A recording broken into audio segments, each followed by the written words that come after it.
Het jy al ooit van die titel gehoor? Cash cows? Nee, dit gaan nie oor die landbou of die platteland.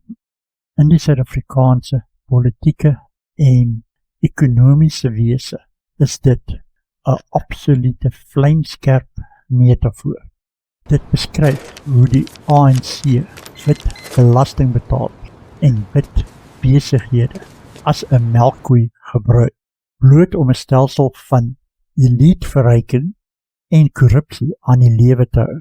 Dink daaraan, elke dag word wit Afrikaners in die openbaar gedemoniseer as die groot sondebok van alle boosheid.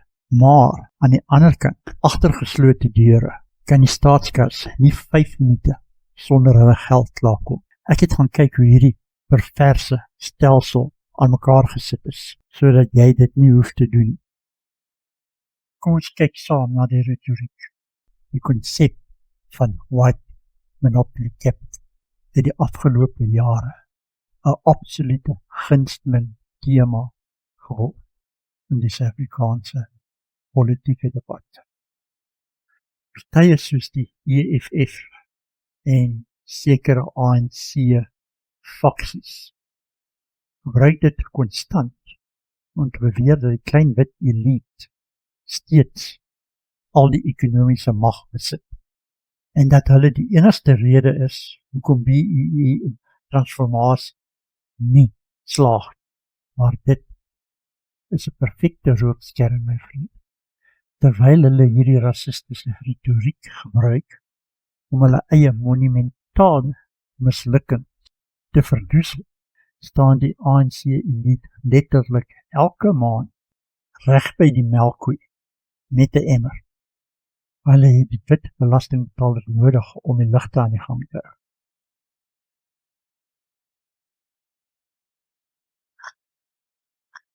Suid-Afrika het een van die smaalste belastingbasisse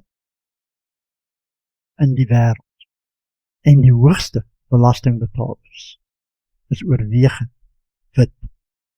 Wit Suid-Afrikaners maak minder as 8% van die totale bevolking uit, maar hulle dra die grootste deel van belasting in Suid-Afrika by. En hoe word hulle bedank? Hulle word gedemoniseer.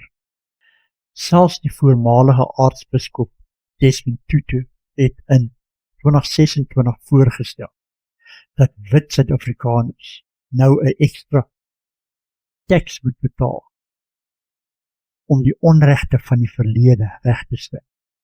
Dit is natuurlik 'n voorstel wat absoluut rassisties is. Maar wat doen die ANC?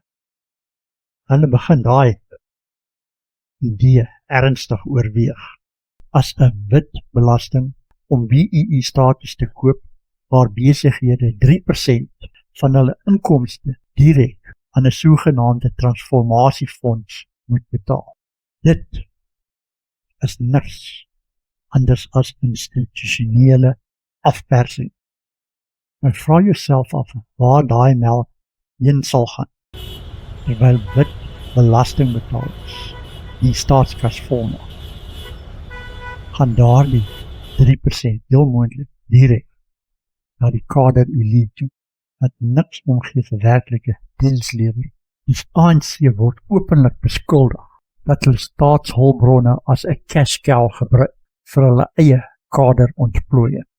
Maar hierdie verse stelsel gaan nog onder.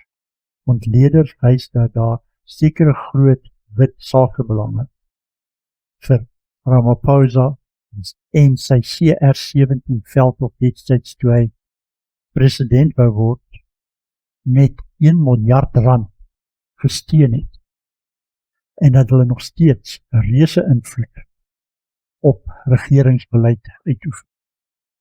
Sien jy die sirkel? Die ANC vloek wit kapitaal op die verhoog.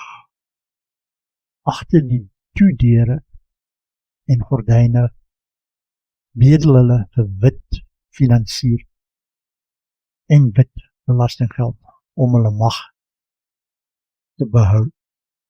Die wit koeie word aan albei kante leeggemelk, want hierdie BEE stelsel en bevoordeel niemand nie, behalwe die korrupte elite aan bewind.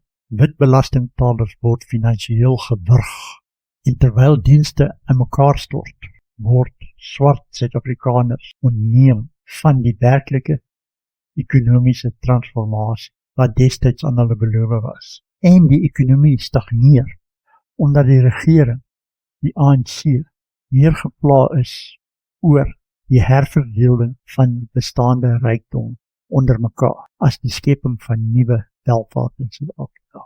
Die wit koeie is nie die oorsaak van die probleme in Suid-Afrika.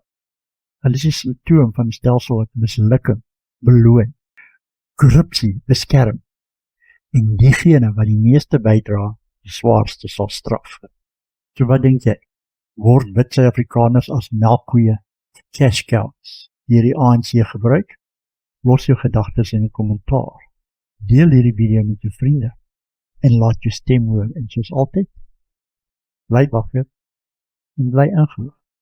Moenie net weet wat gebeur nie, verstaan wat gebeur en wat dit beteken.